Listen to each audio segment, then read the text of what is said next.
পিটিকাখন এতিয়া ধুনীয়াকৈ পিটিকি ল'ম। সঁচাকৈ পিটিকাখনৰ পৰা ইমান ধুনীয়া সুগন্ধি ওলাইছে নহয়, একদম জিভাৰ পানী পৰি গৈছে। মচুন্দৰী পাতৰ গোন্ধ, নৰসিংহৰ পাতৰ গোন্ধ, সঁচাকৈ একদম খাবও মানে একদম মজা লাগিব আজি পিটিকাখন। নমস্কাৰ, মই মৌচুমী। আপোনালোক সকলোকে মোৰ আন এটি ভিডিঅ'লৈ স্বাগতম জনাইছোঁ। গা পা ধুই ধুনীয়াকৈ ৰেডি হৈ গ'লোঁ। এতিয়া 11:30 বাজিলে দিনৰ। ভাবিছোঁ আজি কচু পাতত দিম, সেইকাৰণে যা যোগাৰ কৰি লওঁগৈ সকলোখিনি।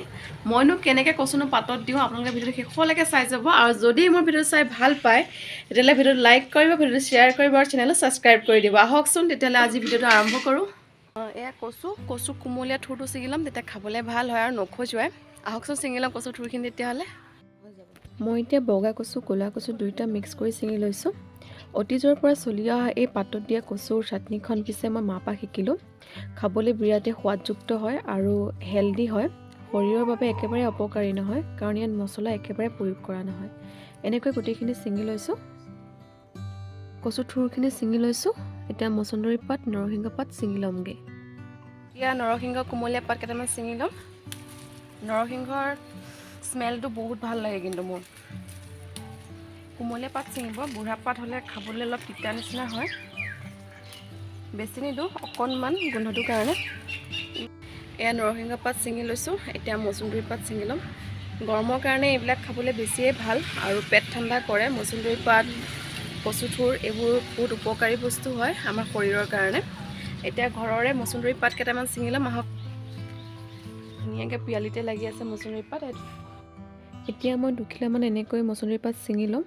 মচুন্দৰী পাত কিন্তু বহুত ঔষধিযুক্ত এবিধ বন হয়, সকলোৱে জানে চাগে। আৰু যদিও নাজানে, মই কথা এষাৰ কৈ থওঁ, ইয়াক পেট কামুৰিলে, পেটত গৰম সোমালে ব্যৱহাৰ কৰা হয়। ৰসটো চেপি খোৱা হয় আৰু আমি ইয়াত ভিটামিন এ, কেলছিয়াম, প্ৰ'টিন সকলোখিনি পোৱা যায়।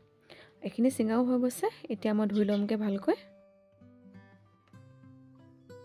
এতিয়া মই এইখিনি ধুনীয়াকৈ ধুই ল'ম।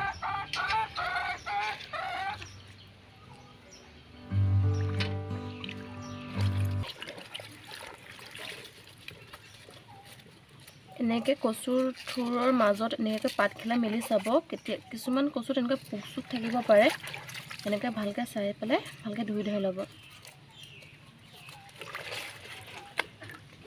আৰু কচুত পানী থাকিব নালাগে, সেইকাৰণে মই অকণমান এই কচু ধোৱাখিনিও অকণমান ৰ'দত দি দিম। সকলোখিনি ধোৱা হৈ গৈছে। এতিয়া ধুনীয়াকৈ চালনীখনত উলিয়াই ল'ম। ভালকৈ কচু, কণবিলাহী সকলোখিনি ধুই লৈছোঁ। আৰু কচুত পানী থকাৰ কাৰণে অকণমান লেৰেলাই ল'ম, নহ'লে খাবলৈও ভাল নালাগে আৰু খজুৱাব পাৰে। এতিয়া ধুনীয়াকৈ এইখিনি ৰ'দত দি ল'মগৈ। কচুখিনি ধুনীয়াকৈ লেৰেলি গৈছে। এতিয়া ৰ'দৰ পৰা লৈ যাম। আমাৰ পাতত দিবলৈ সকলোখিনি ৰেডি হৈ গৈছে। এতিয়া কলপাত এখন কাটি ল'মগৈ। দিবৰ কাৰণে কলপাত এখিলা কাটি লওঁ এতিয়া ধুনীয়াকৈ।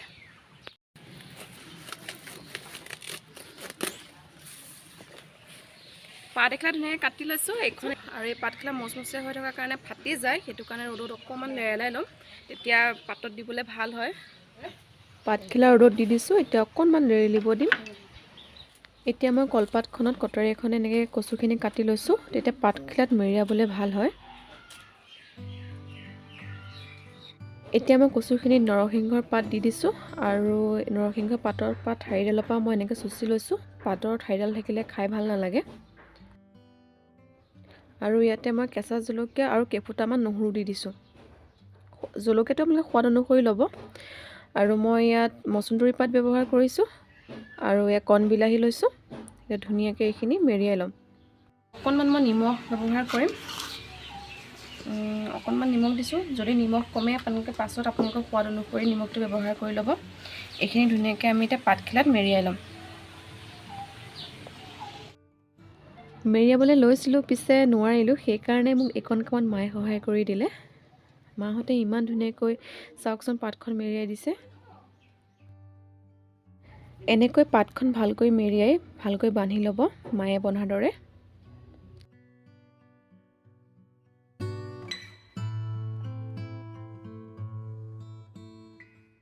অঙঠাত দিবৰ কাৰণে এতিয়া কচু ৰেডি হৈ আছে আৰু এতিয়া অঙঠাত দি ল'মগৈ। কচু পাতত দিবৰ কাৰণে ধুনীয়াকৈ বাহিৰতে জুই একুৰা ধৰি লৈছোঁ। জ্বলি থকা জুইত কচু পাতত নিদিওঁ, নহ'লে পাতখিলা জ্বলি যাব। সেইটো কাৰণে ধুনীয়াকৈ এইখিনি অঙঠা হৈ লওক। অঙঠা হোৱাৰ পাছত আমি কচু পাতত দি দিম। এতিয়া এই অঙঠাত কচু পাতত দিয়াখিনি দি দিম। এতিয়া আমাৰ জুইত দিবলৈ ৰেডি হৈ গৈছে। কচুৰ টোপোলাটো এতিয়া ধুনীয়াকৈ দি দিছোঁ আৰু এইখিনি ধুনীয়াকৈ ঢাকি দিম। বাৰীডাল বৰ বেলেগ ল'লোঁ, মাইণ্ড নকৰিব পিছে। ভালকৈ ঢাকি লোৱাৰ পাছত ইয়াৰ ওপৰত মই শুকান পাতৰে জুই লগাই দিছোঁ। এই জুইৰ ভাপতে গোটেই কচুখিনি সিজি যাব। এইখিনি অলপ সময় আমি লৰাইও দিম, মাজে সময়ে লৰাই থাকিব, নহ'লে পুৰি যোৱাৰ চান্স। প্ৰায় 20 মিনিটমানৰ পাছত মই চেক কৰিছোঁ, এইখিনি ধুনীয়াকৈ হৈ আছে। এতিয়া এইখিনি উলিয়াই ল'ম। গৰম হৈ আছে একদম। এয়া পাতত দিয়া কচুখিনি এতিয়া ধুনীয়াকৈ উলিয়াই লৈছোঁ। এতিয়া ধুনীয়াকৈ বাতি এটাত এইখিনি উলিয়াই ল'ম। গৰম হৈ আছে, অকণ পুৰিয়ে গ'ল পিছে।